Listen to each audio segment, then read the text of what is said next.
আমাদের দেশের জনগণ তার যে রাজনৈতিক পরিবর্তনের যে ক্ষমতা, সেই ক্ষমতা জনগণকে ফিরিয়ে দিতে হবে। অর্থাৎ যে ক্ষমতা কেড়ে নিয়েছিল শেখ হাসিনা, অর্থাৎ একটি সরকার কে হবে সেটা সমর্থন দেওয়ার মালিক হচ্ছে জনগণ। এখানে গণতন্ত্রের পথে এগিয়ে যাওয়ার একটি পরিবেশ তৈরি হচ্ছে।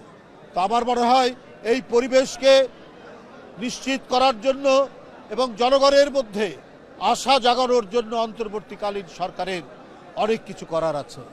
কারণ জনগণ চায়, তারা যে 16 বছর ভোট দিতে পারেনি, তারা ভোট কেন্দ্রে যেতে পারেনি, তাদের পছন্দসই প্রার্থীকে ভোট দিতে পারেনি, সেই পরিবেশ যাতে ফিরে না আসে সেই পরিবেশ তৈরি করতে হবে অন্তর্বর্তীকালীন সরকারকে। আপনার সংস্কারের নাম দিয়ে ধোঁয়াশা তৈরি করে জনগণের দৃষ্টিকে ঝাপসা করা যাবে না। বিএনপির পক্ষ থেকে বারবার বলা হয়েছে সংস্কার আপনারা করুন, কিন্তু কথা হলো সংস্কারের নাম দিয়ে আরও গণতন্ত্রের যে কাজগুলো রয়েছে গণতন্ত্রকে মজবুত শক্তিশালী করার জন্য, আর সবচেয়ে বড় কথা হচ্ছে যে গণতন্ত্র মানেই হচ্ছে জনগণের শক্তি, জনগণের ক্ষমতা, সেই ক্ষমতা ফিরিয়ে দেওয়ার ব্যবস্থা তো করতে হবে। তার জন্য তারিখ নির্ধারণ করতে হবে। অন্তর্বর্তীকালীন সরকারের প্রথম এবং প্রাথমিক দায়িত্ব হচ্ছে একটি অবাধ সুষ্ঠু নির্বাচন। কে দল গঠন করবে না গঠন করবে সেইটা সেই ব্যক্তি বা সংগঠনের দায়িত্ব, কিন্তু এটা প্রধান উপদেষ্টার দায়িত্ব নয়।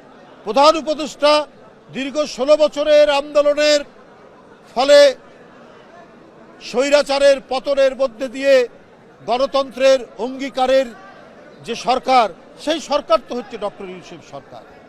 সুতরাং এখানে প্রত্যেকেই যারা গণতন্ত্রের সপক্ষে তারা দল গঠন করতে পারে, তারা রাজনৈতিক মতামত দিতে পারে, কিন্তু সরকারের দায়িত্ব হচ্ছে যে প্রত্যেকে যাতে প্রতিযোগিতা করতে পারে, অংশগ্রহণ করতে পারে এবং একটি নির্দিষ্ট সময় এবং দ্রুততর সময়ের মধ্যে অবাধ সুষ্ঠু নির্বাচন নিশ্চিত করতে পারে।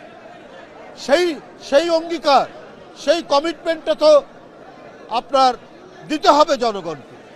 তা না দিলে পরে জনগণের মধ্যে তো আতঙ্ক তৈরি হবে। আমাদের সবার বিশ্বাস যে অন্তর্বর্তীকালীন সরকার যে রক্তঝরা আন্দোলনের মধ্যে দিয়ে যে শিশু কিশোরের লাশের বিনিময়ে আমরা গণতন্ত্রের পথে হাঁটছি, এই গণতন্ত্রের নিশ্চয়তা জনগণের কাছে দেওয়া ডক্টর ইউনূস সাহেবের। কোনো ধরনের গড়িমসির কারণে আমাদের সেই যাত্রাপথ যাতে বিঘ্নিত না হয়, সেই যাত্রাপথ যাতে কোনোভাবে তার অন্তরায় তৈরি না হয়, সেইটা করতে হবে। আজকে গণতান্ত্রিক সরকার নাই বলেই আজকে ইনভেস্টমেন্ট হচ্ছে না, আজকে বিনিয়োগ হচ্ছে না, বিনিয়োগ করতে কেউ সাহস পাচ্ছে না। কারণ অন্তর্বর্তীকালীন সরকার তো হচ্ছে একটি অন্তর্বর্তীকালীন সরকার, সাময়িক সরকার। তো সুতরাং মানুষ একটা অনিশ্চয়তার মধ্যে আছে, মানুষ একটি ধোঁয়াশার মধ্যে আছে যে কি হয় না হয়। তাই এই অনিশ্চয়তা কাটানোর জন্যও তো আপনার রাজনৈতিক সরকার দরকার। জনগণের ক্ষমতার, জনগণকে ফিরিয়ে দিয়ে জনগণের ইচ্ছার প্রতিফলন সেই সরকারে যাতে ঘটে, সেই পরিবেশ দরকার এবং জনগণের কাছে জবাবদিহিমূলক সরকার ঘটে, সেটা একটি নির্বাচিত সরকারের মধ্যে দিয়ে। তাহলে আমাদের অর্থনীতির যে আজকে অনিশ্চয়তা, অর্থনৈতিক যে সংকট, আজকে বিনিয়োগ হচ্ছে না, আমাদেরকে বেশিরভাগ এখন বৈদেশিক ঋণের উপর নির্ভর করতে হচ্ছে। আমরা অভ্যন্তরীণ সম্পদ থেকেও আমরা বিনিয়োগ করতে ভয় পাচ্ছি। আমাদের প্রতিদিন আমাদের যে জাতীয় রিজার্ভ, সেই রিজার্ভ আবার কমতে শুরু করেছে। এইটা তো একটা কালো মেঘ, দিগন্ত রেখায় কালো মেঘ দেখা দিচ্ছে। সুতরাং এগুলো দূরীভূত করতে হলে আমাদেরকে অবশ্যই একটি নির্বাচিত সরকারের পথে আমাদেরকে যেতে হবে। আজকে জবাবদিহিতা থাকলে পরে এই যে সরকার সিদ্ধান্ত নিয়েছেন যে প্রতি সিলিন্ডার 12 কেজি গ্যাসের সিলিন্ডারের আপনার 19 টাকা দাম বৃদ্ধি করেছে, এটা তো হতে পারে না। এটা যারা সীমিত আয়ের যারা মানুষ, যারা নিম্ন আয়ের মানুষ, যারা গরিব মানুষ, সিএনজি চালক, রিক্সা চালক, ছোট ছোট দোকানদার, তাদের উপরে তো ভয়ঙ্কর চাপ পড়বে।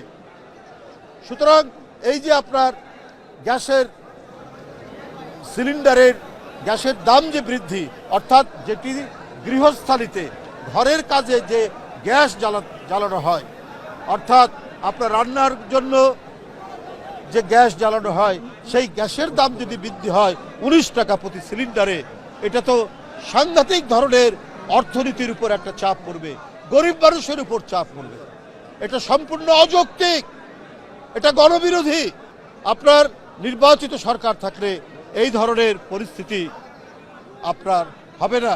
আমরা গণতান্ত্রিক রাজনৈতিক দল, অন্তর্বর্তীকালীন সরকারকে আমরা সমর্থন দেই, এখনো সমর্থন দেই, কিন্তু আপনার মনে রাখতে হবে আপনাদের সিদ্ধান্ত যেন গণবিরোধী না হয়, এটা গরিব মানুষ মারার কোনো সিদ্ধান্ত না হয়। সীমিত আয়ের মানুষ আরো বেশি নিপীড়িত হবে। এমনিতে প্রতিদিন নিত্য প্রয়োজনীয় জিনিসের দাম বৃদ্ধি পাচ্ছে, চালের দাম কমাতে পারেনি, যেখানে মানুষের মোটামুটি পেট ভরবে তার দাম কমাতে পারেননি, তার উপরে যদি আপনার এই সিলিন্ডারের দাম বৃদ্ধি করেন, সিলিন্ডার গ্যাসের দাম বৃদ্ধি করেন, এটা মরার উপর খাড়ার ঘা।